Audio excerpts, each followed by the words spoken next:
ሰላም ጤና ይስጥልኝ እንደምን አላችሁ? አጫጭር መረጃዎችን ይዤላችሁ መጥቻለሁ። እንደተለመደው ቻናሉን ሰብስክራይብ እያደረጋችሁ ቤተሰብ ሁኑ። ሁልጊዜ የምለቃቸው አጫጭር መረጃዎች ቶሎ እንዲደርሷችሁ የደወል ምልክቷን መጫናችሁን እንዳትዘነጉ። በቀጥታ ወደ ዛሬው መረጃ ሄድላችኋለሁ። አብራችሁን ቆይታ አድርጉ። በዛሬው ፕሮግራሜ ቀዳሚ መረጃ የማደርገው የቪክቶር ዮኬሬሽን ጉዳይ የተመለከተ ነው የሚሆነው። እንደሚታወቀው እንግዲህ ቪክቶር ዮኬሬሽ በዚህ የዝውውር መስኮት ስፖርቲንግን ይለቃል ተብሎ ይጠበቃል። ተጫዋቹ በተለያዩ የአውሮፓ ክለቦች በስፋት ይፈለጋል። ቪክቶር ዮኬሬሽ ግን አርሰናልን ለመቀላቀል ከየትኛውም ክለብ ቅድሚያ እንደሚሰጥ መናገሩ የሚታወስ ነው የሚሆነው። አርሰናሎች እንግዲህ ከቤንጃሚን ሼሽኮ ጋር ያላቸውን ጉዳይ ያቋረጡ ይመስላል። ሰሞኑን የሚወጡ መረጃዎች የሚያሳዩት አርሰናሎች እንግዲህ ቤንጃሚን ሼሽኮ በጠየቀው ከፍተኛ ሳምንታዊ ደሞዝ ምክንያት ድርድሩን ለማቋረጥ እንደተገደዱ ነው እየተነገረ የሚገኘው። በዚህም ምክንያት እንግዲህ ፊታቸውን ወደ ስፖርቲንግ ሊዝበኑ አጥቂ ስለማዞራቸው እየተነገረ የሚገኘው። አርሰናሎች እንግዲህ ለቪክቶር ዮኬሬሽ አዲስ ኮንትራት እያዘጋጁለት ይገኛሉ። በቀጣይ ሳምንት እንግዲህ ኮንትራታቸውን ለስፖርቲንግ ሊዝበን የሚያስገቡ ይሆናል የሚል መረጃ እየወጣ ይገኛል ማለት ነው። ቪክቶር ዮኬሬሽ እንግዲህ በስፖርቲንግ ሊዝበን እጅግ አስደናቂ የውድድር ጊዜን እያሳለፈ የሚገኝ ተጫዋች ነው። በተለይም ስፖርቲንግ ሊዝበኖች በፖርቹጋል ሊግ እንግዲህ ዘንድሮ ሻምፒዮን እንዲሆኑ ከፍተኛ አስተዋጽኦ ያደረገ ተጫዋች እንደሆነ ይነገርለታል። 53 ጨዋታዎችን አድርጎ ወደ 54 አካባቢ ጎሎችንም ማስቆጠር የቻለበትን የውድድር ጊዜ ነው ያሳለፈው። ስለዚህ አርሰናሎች ይህን ተጫዋች ወደ ኤምሬትስ ለማምጣት አዲስ ኮንትራት እያዘጋጁ ይገኛሉ የሚል መረጃ እየወጣ ይገኛል። በተለይም ደግሞ የአርሰናል ስፖርቲንግ ዳይሬክተር አንድሪያ ቤርታ የዚህ ተጫዋች አድናቂ ናቸው። በእርግጥ ሚኬል አርቴታ ቅድሚያ የሚሰጠው ለቤንጃሚን ሼሽኮ እንደሆነ በተደጋጋሚ ይነገራል። አንድሪያ ቤርታ እንግዲህ የሁለቱንም ድርድር ጎን ለጎን እያስኬዱ እንደነበረ ነው ሲነገር የነበረው።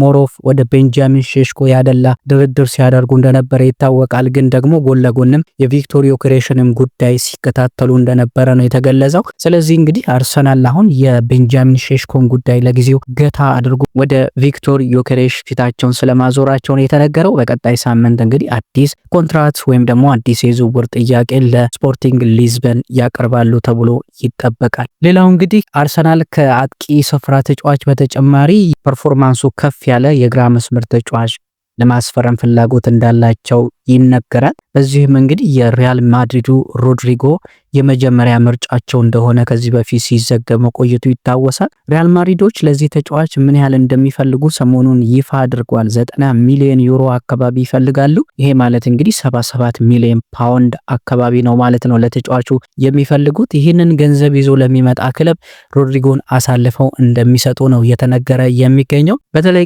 ሮድሪጎ በሪያል ማድሪድ ቤት አሁን ደስተኛ እንዳልሆነ በተደጋጋሚ ይነገራል። ተጫዋቹ በተፈጥሯዊ የግራ መስመር መጫወት ነው የሚፈልገው። ነገር ግን ባለፉት አመታት እንግዲህ በማድሪድ ቤት የነ ቪኒሺየስ ጁኒየር እንደዚሁም ደግሞ የነ ኪሊያን ኤምባፔ መኖርን ተከትሎ በቀይ መስመር በኩል ነበረ ሲጫወት የነበረው። በዚህም ደስተኛ አይደለም እየተባለ ይገኛል። ስለዚህ ማድሪዶች 90 ሚሊዮን ዩሮ ዋጋ አውጥተውለታል። 77 ሚሊዮን ፓውንድ አካባቢ ማለት ነው። አርሰናሎች ይህንን አውጥተው ተጫዋቹን ያመጣሉ አያመጡም በቀጣይ የምንመለከተው ሆኖ ሳለ ግን ሌላው ችግር ይሆናል ተብሎ የሚጠበቅ የደሞዝ ጥያቄ ነው የሚሆነው። ተጫዋቹ በእርግጠኝነት ከፍተኛ የደሞዝ ጥያቄ እንደሚጠይቅ ይታወቃል ማለት ነው። በተለይም ደግሞ ተጫዋቹ አርሰናልን የሚቀላቀል ከሆነ በአርሰናል ቤት ከፍተኛው ደሞዝ ተከፋይ ሊሆን ይችላል እየተባለም ነው የሚገኘው። በአመት እስከ 12 ሚሊዮን ዩሮ ሊጠይቅ ይችላል እየተባለ ነው የሚገኘው። ስለዚህ አርሰናሎች ገፍተውበት ሮድሪጎን ያስፈርማሉ ወይንስ ሌላ አማራጭ ይፈልጋሉ? አብረን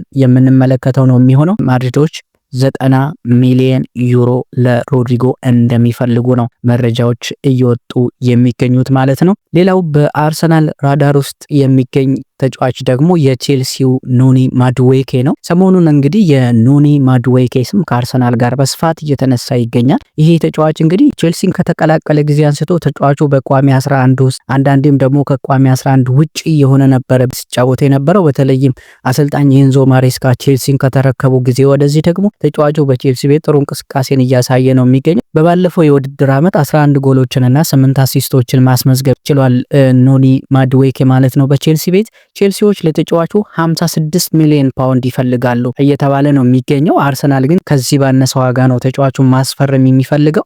ሌላኛው እንግዲህ ሰሞኑን በስፋት ከአርሰናል ጋር ስሙ እየተነሳ የሚገኘው ጆሬል ሃቶ ነው። የአያክስ አምስተርዳሙ የተከላካይ ስፍራ ተጫዋች ጆሬል ሃቶ አርሰናሎች ይህን ተጫዋች በጥብቅ እየፈለጉት ይገኛሉ። በእርግጥ ቼልሲም ተጫዋቹን ለማስፈረም ፍላጎት አለው። አርሰናሎች ግን ሲሪየስሊ ተጫዋቹን ለማስፈረም ኮንትራትም አዘጋጅተውለታል የሚል መረጃ እየወጣ ይገኛል። እስከ 2031 በመድፈኞቹ ቤት የሚያቆየው ኮንትራት አዘጋጅተውለት ከወኪሉ ጋር እየተነጋገሩ ይገኛሉ የሚል መረጃ እየወጣ ይገኛል። በቀጣይ ያዘጋጁትን ቢድ እንግዲህ ለአያክስ አምስተርዳም ያቀርባሉ ተብሎ ይጠበቃል ማለት ነው። ሚኬል አርቴታ አንድ የተከላካይ ስፍራ ተጫዋች የማስፈረም ፍላጎት እንዳለው በተደጋጋሚ ይነገራል። ለዚህ ደግሞ እንግዲህ ጆሬል ሃቶን ተመራጭ አድርጓል እየተባለ ይገኛል። አያክስ አምስተርዳም ለዚህ ተጫዋች በትንሹ 50 ሚሊዮን ዩሮ አካባቢ ይፈልጋሉ። ይህ ማለት 42 ሚሊዮን ፓውንድ አካባቢ ማለት ነው። አርሰናሎች ግን ከዚህ ባነሰ ዋጋ ነው ተጫዋቹን ማስፈረም የሚፈልጉት። በቀጣይ እንግዲህ የዝውውር ጥያቄ ያቀርባሉ ተብሎ ይጠበቃል። ከዛ ውጪ ስለ ኦሌክሳንደር ዚንቼንኮ እናንሳ። በክረምቱ የዝውውር መስኮት እንግዲህ ከአርሰናል የሚወጡ ተጫዋቾች አሉ ተብሎ ይጠበቃል።